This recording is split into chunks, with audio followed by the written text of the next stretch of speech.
Et est-ce que, voilà. Et est-ce que peut-être juste en préambule, vous voulez bien nous dire un mot du sens qu'a pour vous la création d'une association des jeunes gériatres, vous et les gériatres qui se sont réunis dans cette association, de ce que ça implique en fait pour la profession. À vous la parole. Merci beaucoup également pour cette invitation. Euh, évidemment, on a une petite pensée pour Robert Moulias, comme on le disait tout à l'heure.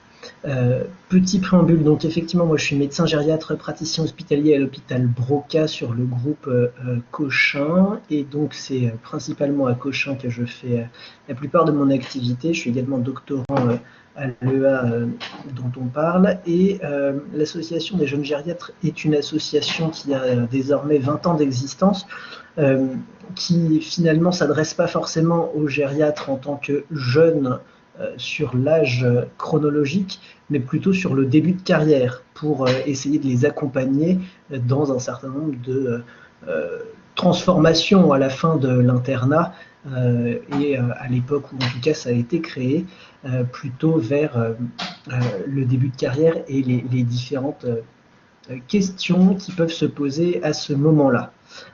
Et je précise, comme le prévoit la loi, moi j'ai pas de lien d'intérêt en rapport avec cette présentation, en dehors de ceux évidemment que j'ai évoqués sur le plan plutôt, on va dire, intellectuel et moral. Donc, je ne vais pas forcément revenir sur la totalité des chiffres, en tout cas, plutôt vous parler de mon positionnement en tant que médecin gériatre.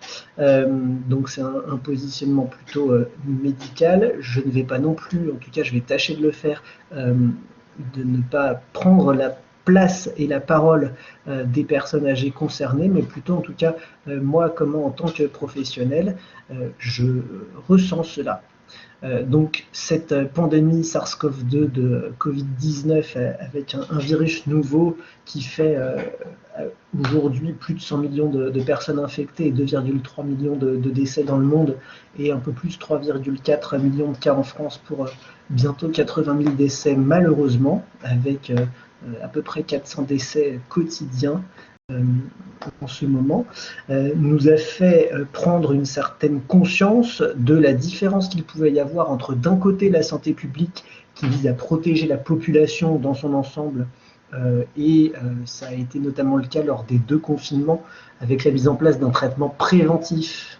Alors, hop, je vais juste revenir sur ma diapo, voilà, qui était le seul traitement efficace dans le but d'arrêter la circulation virale.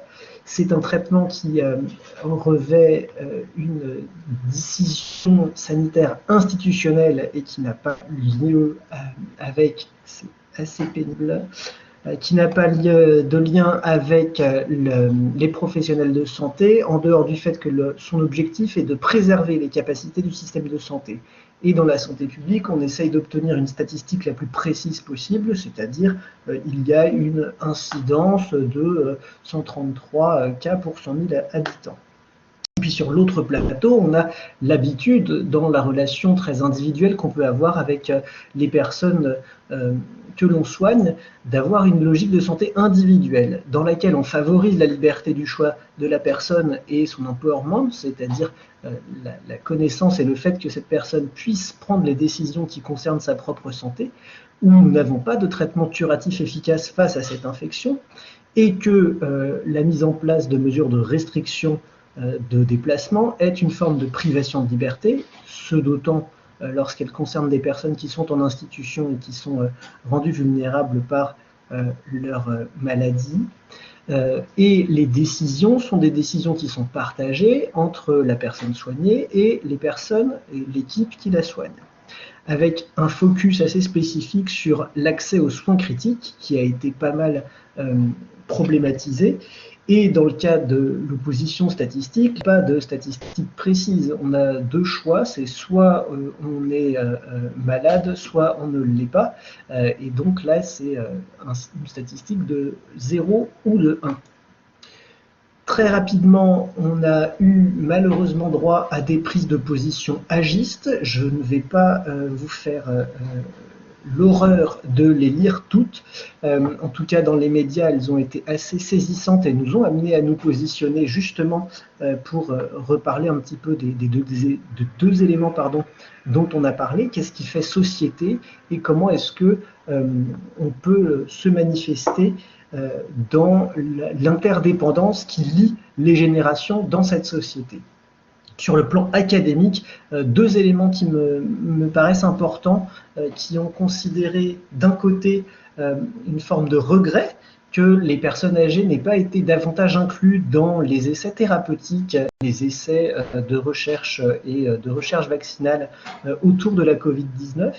Et d'un autre côté, un article, alors qui est probablement beaucoup plus dans la tradition hollandaise, mais qui essayait de visualiser ce que les gens étaient prêts à accepter comme notamment mesures financières pour réduire l'impact de l'infection.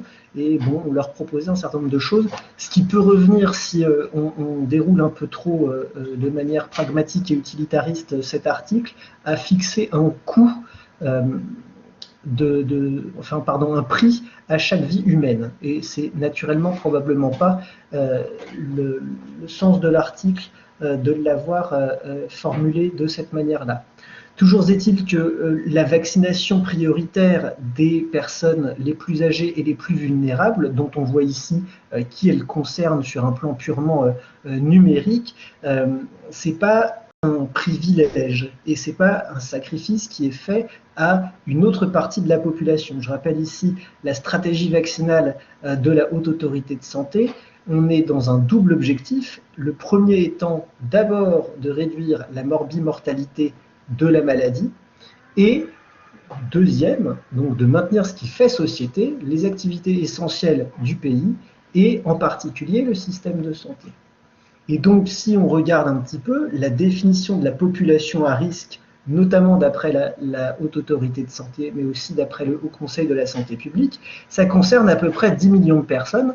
Je vous ai mis en gras un certain nombre de problématiques qui peuvent toucher les personnes qui avancent en âge, avec un risque qui peut aller de 1 à 3 fois supérieur par rapport à la population générale pour les personnes âgées de 60 à 69 ans, et qui peut être multiplié par 5 pour les personnes qui au-delà de 70 ans ou qui sont atteintes de maladies neurodégénératives à un stade sévère.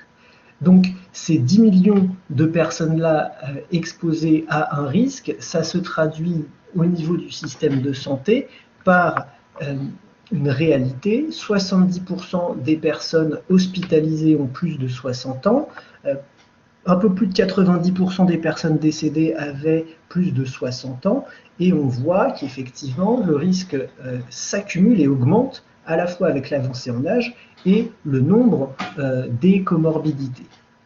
Donc ça, c'est sur le plan, on va dire, très spécifique de l'hospitalisation.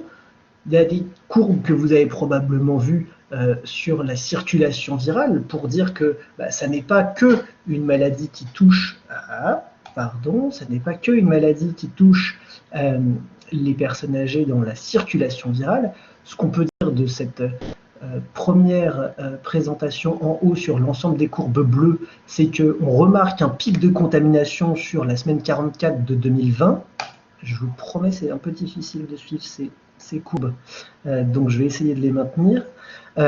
Et on remarque du coup un décalage temporel entre les courbes bleues et les courbes en orange d'environ 2 semaines, puisque le pic d'hospitalisation, lui, a lieu plutôt au niveau de la semaine 47, au niveau du 16 novembre.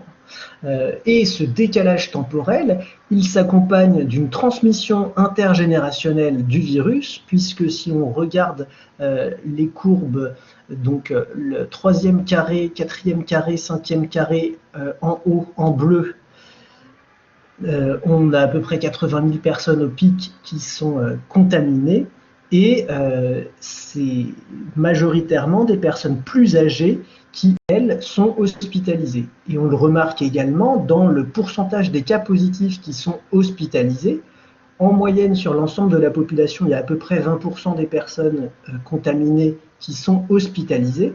Ce pourcentage étant beaucoup plus faible si les personnes sont âgées de moins de 20 ans, et au-delà de 65%, à peu près 2 tiers, au-delà de 60 ans. Donc, on voit bien qu'il y a une circulation du virus dans l'ensemble de la population et que ce virus se traduit par des formes différentes. Des formes différentes où aujourd'hui, sur la courbe du haut, on voit la courbe du nombre de personnes actuellement hospitalisées. Donc, ce sont les chiffres d'hier. Je n'ai pas mis à jour avec les chiffres d'aujourd'hui, mais on a un peu plus de 25 000 personnes actuellement hospitalisées. Au plus bas de l'épidémie, on était à 4 500, donc on voit bien qu'on n'est pas dans la même structure, en tout cas, de l'épidémie.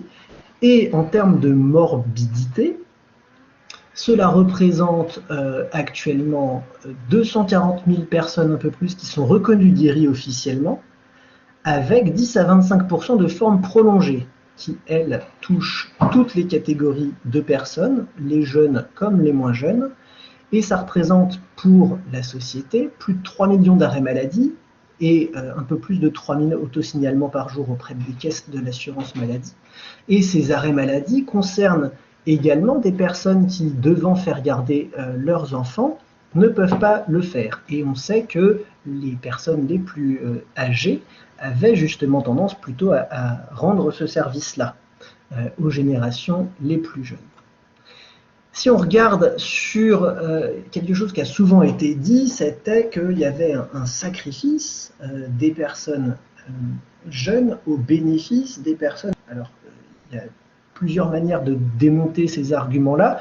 Le premier, c'est de dire que il y a 54% des personnes hospitalisées qui ont moins de 70 ans. Donc, il n'y a pas forcément de surproportion des personnes âgées. Elles sont importantes, bien sûr, mais quand on regarde la part de ces personnes âgées en réanimation parmi les personnes âgées hospitalisées de la même classe d'âge, eh bien, on remarque qu'il y a un petit peu moins de personnes les plus âgées dans les services de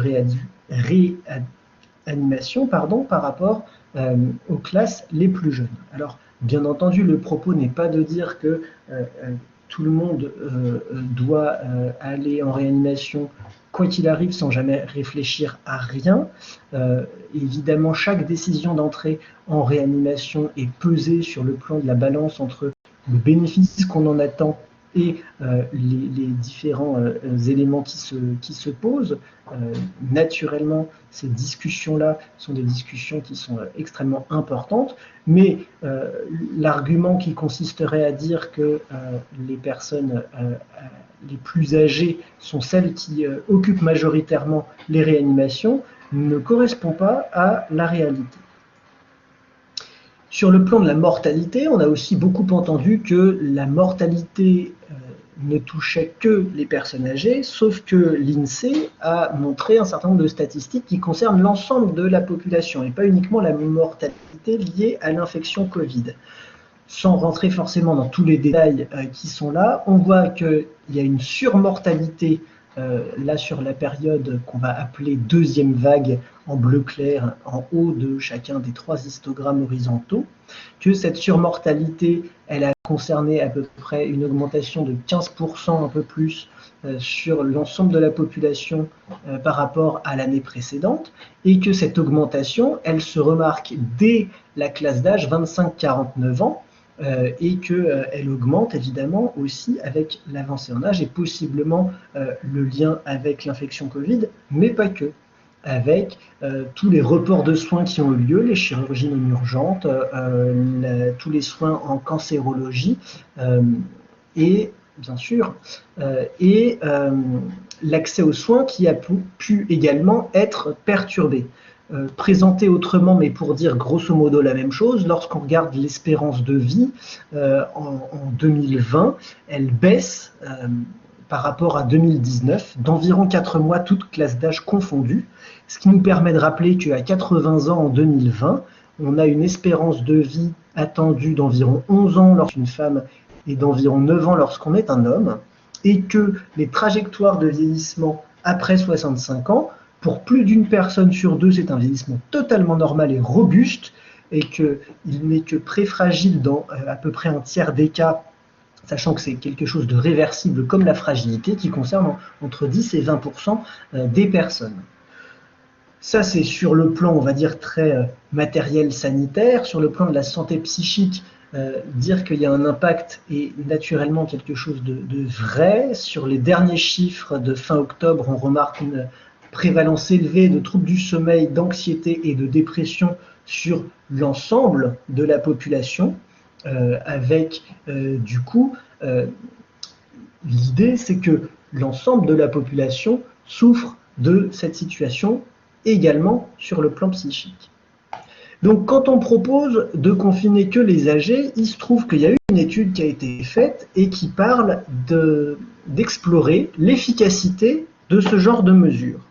Donc l'idée c'est de présenter en haut dans la courbe des ordonnées le nombre de cas sévères au moment du pic de l'infection et en abscisse le pourcentage de réduction de contact que ça demande.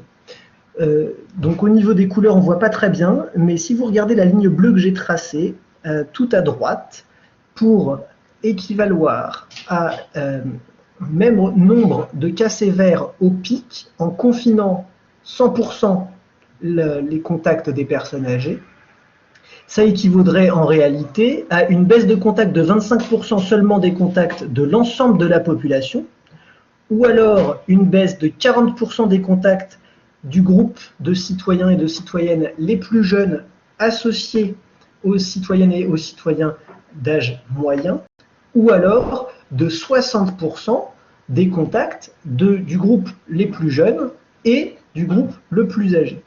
Donc, on voit bien là finalement d'après ce travail-là qu'en termes d'efficacité, très clairement, on n'est pas du tout sur le même intérêt en termes d'épidémiologie de confiner 100%, ce qui de surcroît est complètement impossible, une seule classe d'âge, et que on remarque en réalité, c'est une autre manière de présenter l'interdépendance qu'il peut y avoir entre les générations. Évidemment, ça pose aussi un certain nombre de questions éthiques spécifiques liées au cumul des risques, à la fois risques liés à la maladie, risques liés à l'isolement, risques liés à l'aggravation d'un certain nombre de problèmes de santé qui sont en cours. Et donc, tout cela pose des questions très spécifiques. Une petite parenthèse historique sur l'héritage de l'histoire de l'éthique médicale internationale, qui s'est notamment pas mal créé à l'issue du conflit de la Seconde Guerre mondiale, et rappeler que c'est l'état de santé seulement qui va déterminer l'adéquation entre les besoins de la personne et les moyens qui sont mis en œuvre dans un colloque singulier entre la personne et l'équipe de soins qui va s'en occuper au sens de care et cure si possible, et qui appelle à soigner avec la même conscience toutes les personnes. Tout ça pour essayer de comparer également ce qui a pu se passer au niveau international. Aucun pays qui a réussi sa gestion de la pandémie n'a eu de stratégie agiste. Quand on regarde d'après les données de l'OMS sur les dernières données disponibles, le nombre de cas cumulés pour 100 000 personnes et le nombre de décès cumulés pour 100 000 personnes, la France étant en haut, en blanc, pour servir de référence à la comparaison, l'ensemble des pays qui sont dans ce tableau-là ont un PIB équivalent et une pyramide des âges à peu près équivalente à celle de la France. Et puis on a distingué à la fois les pays plus densément peuplés et les pays moins densément peuplés pour essayer de voir si éventuellement il y avait un impact de la densité de population sur tout cela. Mais c'est pas forcément ça qui a le plus joué. D'après un certain nombre de travaux, ce qui a le plus joué dans la limitation de la propagation du virus et de l'infection, sans nécessairement avoir recours à des mesures de confinement, ça a été une politique de masques importante et d'aération, de tests coordonnés massifs qui permettent du coup d'isoler les personnes considérées comme des malades ou comme des cas porteurs et potentiellement responsables de transmission, avec tout un tas de mesures d'accompagnement dans l'arrêt de travail par exemple, ou l'isolement, et un respect au niveau de la population de ces mesures de distanciation. Donc, pour essayer d'appeler à une forme de conclusion et terminer cette introduction, on ne peut pas penser, en tout cas là, à l'heure actuelle, en tant que médecin, il m'est difficile de penser cette crise uniquement comme une pandémie, comme un aspect exclusivement sanitaire, compte tenu que l'ensemble de la société souffre à la fois sur le plan sanitaire, sur le plan psychologique et psychiatrique, on l'a vu, mais aussi sur le plan social, économique, culturel, politique, environnemental. Ça, on peut aussi s'en rendre compte en tant que citoyenne et que citoyen. Et ce qu'on voit également, c'est que la population souffre d'autant plus si elle était antérieurement fragilisée et que cette crise accentue les inégalités et les vulnérabilités existantes. Et donc, il ne faut pas qu'on se retrouve avec le piège d'un faux dilemme qui consisterait d'un côté à opposer des groupes sociaux les uns vis-à-vis des autres, et en particulier les générations les unes aux autres, et également de ne pas tomber dans le piège d'un côté d'interpréter la prévention face à un risque que l'on considère comme étant un risque collectif, avec l'appréhension d'une conséquence individuelle de ce risque qui serait face à nous. Et donc, il faut aussi tenir compte à la fois du système antérieur dans lequel on se trouve. C'est aussi pour ça que je n'ai pas mis, par exemple, le Vietnam dedans, parce que nous n'avons pas le même système que le Vietnam pour faire face à cette épidémie, bien que ce pays s'en sorte très bien également, et tenir compte également de l'évolution dans le temps. C'est-à-dire que lorsqu'on dit que les populations les plus âgées et les plus vulnérables qui résident en établissement sont prioritaires dans la vaccination, la population la plus jeune sera vaccinée, elle aussi. Mais après, les personnes qui ont un risque supérieur. Sur l'aspect économique, je ne suis pas économiste, mais j'ai essayé de lire 2-3 choses pour essayer de comprendre un peu. La baisse du produit intérieur brut en France en 2020 a été estimée à peu près 8,3% par l'INSEE par rapport à la situation avant la crise, et ça correspond à 29 milliards d'euros. Ce que j'ai vu dans les publications d'économistes, c'était qu'évidemment, le coût économique était d'autant plus fort si la durée de cette épidémie était prolongée, et donc pour essayer de le limiter, on pourrait appeler à une réponse solidaire à plusieurs problématiques à la fois sur du court et sur du long terme, à ce qu'on appelle un coût social minimal efficace. Alors, pour ça, on peut se poser la question, dans nos pratiques actuelles, il y a une réflexion autour de la protection juridique des personnes vulnérables. Et en transposant les principes qui se trouve être mis en œuvre dans cette réflexion, on pourrait envisager de réfléchir à des solutions.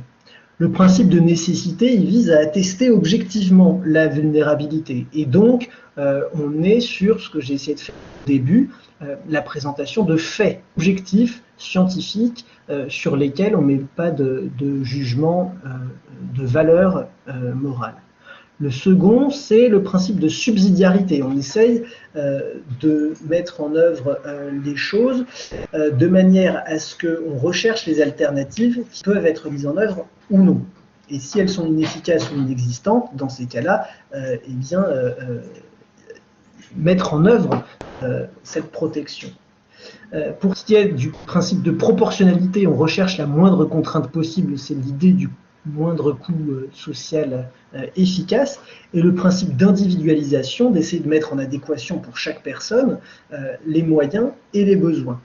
Avec le premier impératif qui est naturellement une obligation de moyens et d'égalité territoriale, et pardon pour la question que du coup je ne vais pas pouvoir lire en même temps,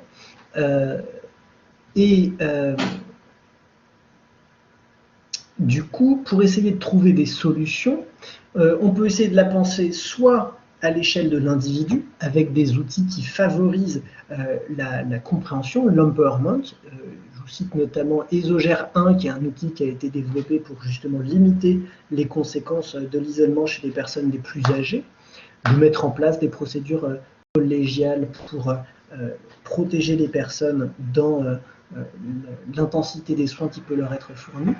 À l'échelle des aidants, de reconnaître ce statut d'aidant de structurer l'offre professionnelle pour les aidants professionnels et de pérenniser le lien fort ville-hôpital et hôpital-institution, notamment avec les équipes mobiles. Et ça, il faut saluer également le travail du rapport qui a été remis très récemment par Fabrice sur cette dimension-là. À l'échelle de la société, on parlait tout à l'heure de Robert Moulias, eh bien, il faut lui rendre hommage sur la Déclaration des droits des citoyens et des citoyennes âgées, et d'envisager la vulnérabilité, non pas comme une privation de droits par rapport au reste de la population, qui serait du coup l'hypothèse d'un confinement prolongé et spécifique pour ces personnes-là, mais plutôt comme étant une ouverture à des droits supplémentaires, de dire pourquoi pas des masques fournis par exemple. Lutter contre l'isolement est également une possibilité.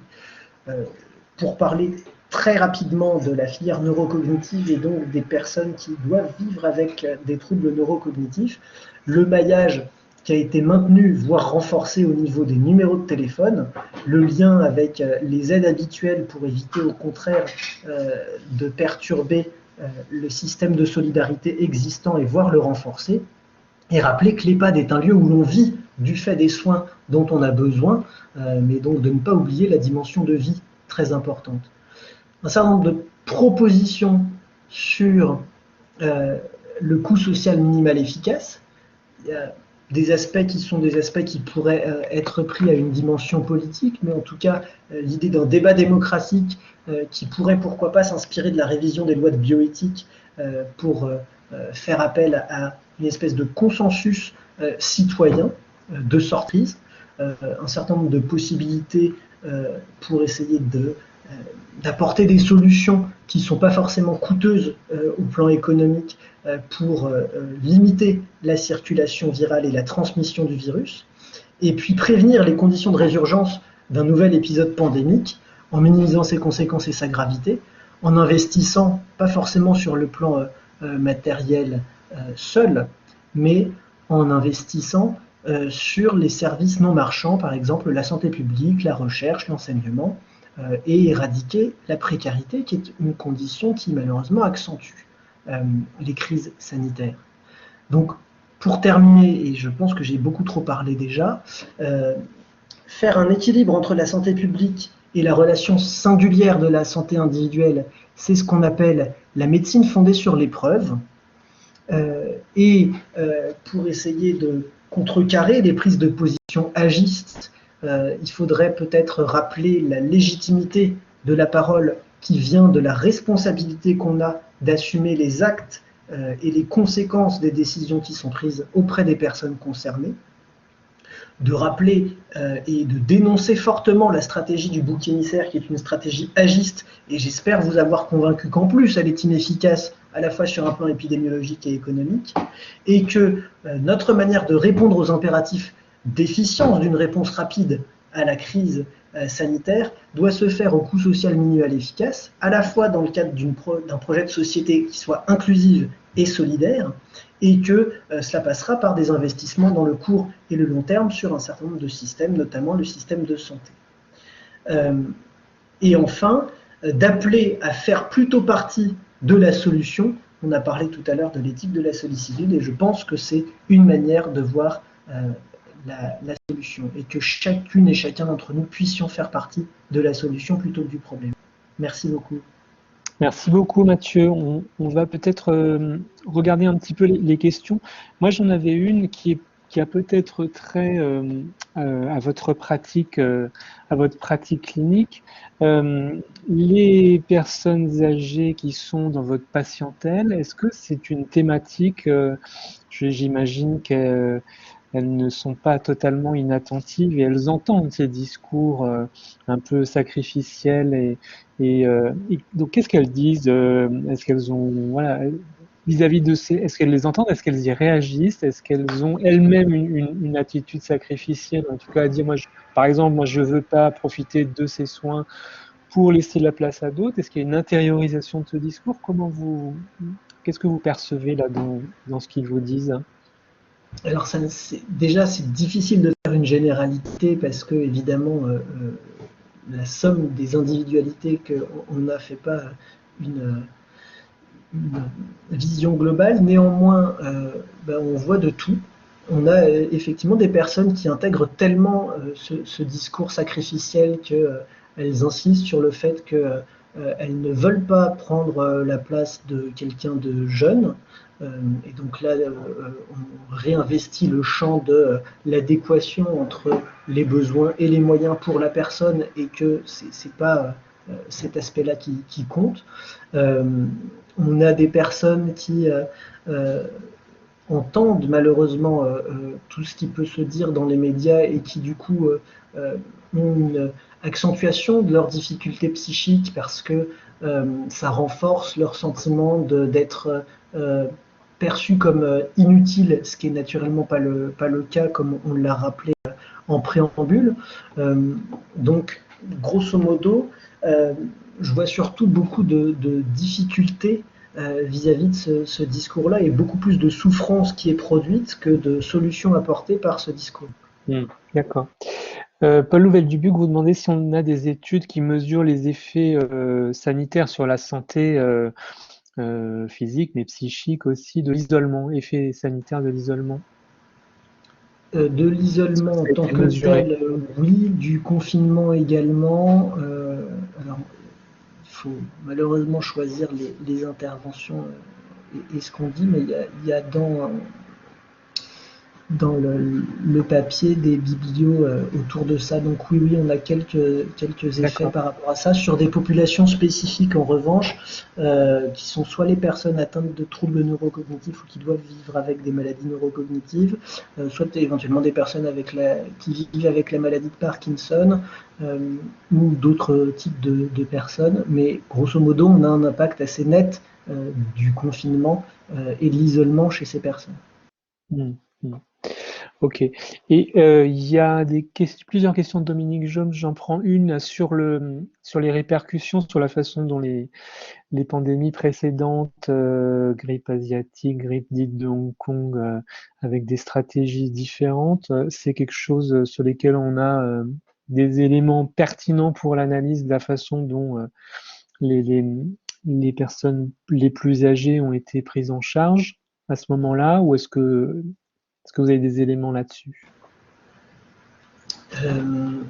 Si on a, je n'en ai pas forcément la pleine connaissance. Ce qui est certain, c'est qu'au plan démographique, la situation n'était pas du tout la même.